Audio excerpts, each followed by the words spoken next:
जय श्री राम। मैं दुर्गा प्रसाद शुक्ला ज्योतिष भक्ति सागर में आपका अभिनंदन करता हूं।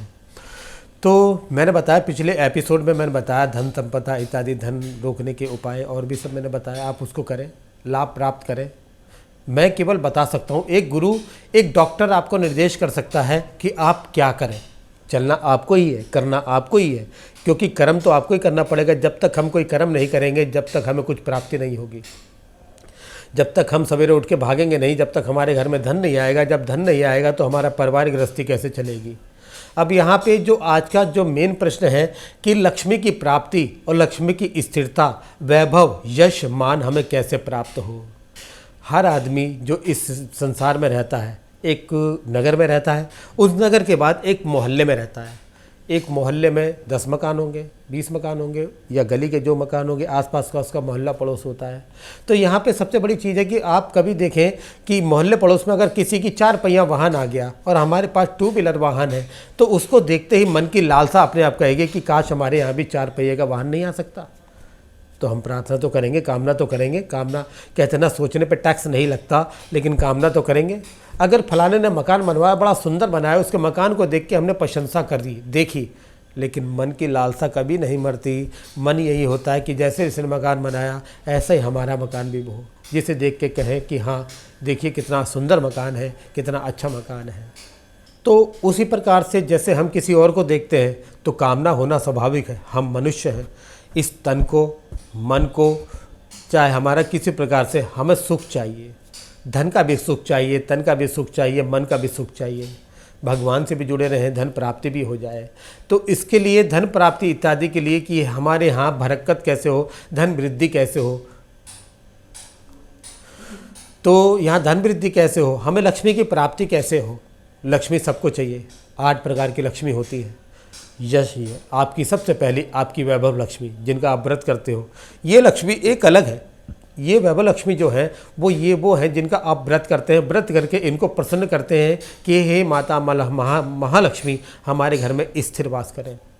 एक होती है संतान लक्ष्मी, संतान इत्यादि जो प्रजनन करने वाली, हमारी सृष्टि को चलाने वाली, वंश वृद्धि करने वाली। एक होती है संतान लक्ष्मी। एक होती है धन लक्ष्मी।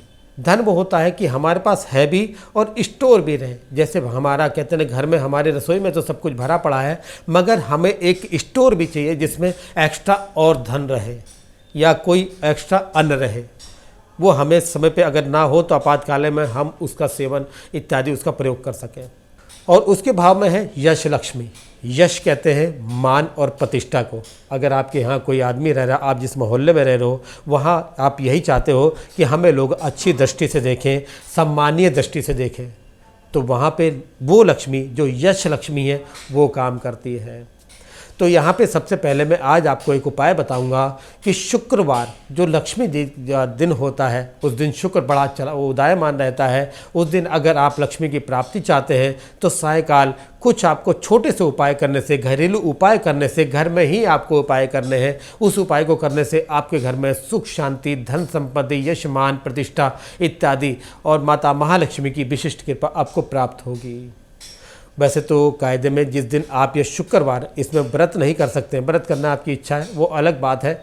व्रत का विधान अलग है और उपाय का विधान अलग है। उपाय एक ऐसा है कि अभी आपको आराम चाहिए, गोली खाई आप ठीक हो गए, लेकिन मैंने बताया दूसरी जो और उपाय हैं वो अलग अलग प्रकार से काम करते हैं। यहाँ पर आपको एक उपाय करना है। प्रातःकाल आप उठें, स्नान ध्यान इत्यादि करने के बाद सबसे पहले अपने मंदिर में पूजा पाठ इत्यादि कीजिए। माता महालक्ष्मी से उस दिन प्रार्थना कीजिए, भगवान नारायण से भी प्रार्थना कीजिए और हमारे घर में धन बरकत, धन संपदा इत्यादि की वृद्धि हो, यश मान की वृद्धि हो। ये करने के बाद उस दिन पूरे दिन आप कुछ भी भोजन करें, परंतु खट्टा ना खाएँ। खट्टे वस्तु में जैसे आपका अचार हो गया या आपकी दही हो गई, उस दिन जिस प्रकार एक परहेज रहता है खट्टे का, आप खट्टे का परहेज करें। आप खाना खाएं, कुछ भी करें, उसमें टमाटर ना डालें, अमचूर ना डालें, कोई ऐसी खट्टी वस्तु ना डालें जो खटास हो। नींबू का प्रयोग ना करें उस दिन, क्योंकि नींबू का प्रयोग करने से जो लक्ष्मी है वो अलक्ष्मी में बदल जाती है। तो उसके लिए आप शुक्रवार खट्टे का परहेज करें। सायकाल जब शुक्रवार दोनों समय जब मिले, जब घर में जोत बाती आरती का समय होता है, तो उस समय आप जोत जलाएं। जोत जलाने के बाद सबसे पहले चरण में आप अपने घर में उससे 1 घंटा पहले खीर बनाएं। मिश्री में मिलाकर आप दूध इत्यादि, गाय का दूध हो तो उसमें आप खीर बनाएं। खीर बनाने के बाद उसमें केसर आदि रख के उसमें डाल दें और उसी में एक चांदी का सिक्का, कोई ऐसी धातु हो, भगवान की प्रतिमा ना हो, कोई पैसा हो जो चांदी का सिक्का हो जिस पे धन का भगवान का कोई स्वरूप ना हो, वो उसी आप खीर में डाल दें। डालने के बाद उसे आप रख दें। माता महालक्ष्मी के स्वरूप आप उसे भोग के निमित्त तैयार कर दें। फिर अपने घर में जोत पाती करके आप हो सके तो वैभव लक्ष्मी जी की आरती करें। आरती करने में विशेष जो है इत्र का प्रयोग जरूर करें, गुलाब के फूल यूज करें, इत्र का प्रयोग करें और वही आप शुक्रवार में लक्ष्मी जी को भोग लगाएं। भोग लगाने के बाद उनसे प्रार्थना करें, वही प्रसाद में आप ग्रहण करें। वो चांदी का जो सिक्का है उसे धो के आप अपने हो सके जहां आप लॉकर इत्यादि वहां पे आप रखें। माता महालक्ष्मी की विशिष्ट कृपा आपको प्राप्त होगी। और उसके साथ साथ जो है कोई चांदी की अगर लक्ष्मी जी की कोई प्रतिमा है तो शाम के समय उन्हें दूध का स्नान करा के, पोंछ के, गंगा जल से स्नान करा के, लोली का टीका लगा के आप उनके सामने ही मिश्री का भोग अर्पण करें। आप इस उपाय को 21 शुक्रवार, 11 शुक्रवार अगर नित्य करते हैं, चमत्कार अपने आप आपको दिख जाएगा। कहते हैं माता महालक्ष्मी की कृपा अगर आप कर्म करते हैं तो स्वतः ही आपको प्राप्त हो जाएगी। कोई अगर आपको और भी कोई परामर्श चाहिए हो या आपको कोई उपाय संबंधित कोई आपको कुछ पूछना हो तो मेरे इस नंबर पे आप कॉल करें। जय श्री राम।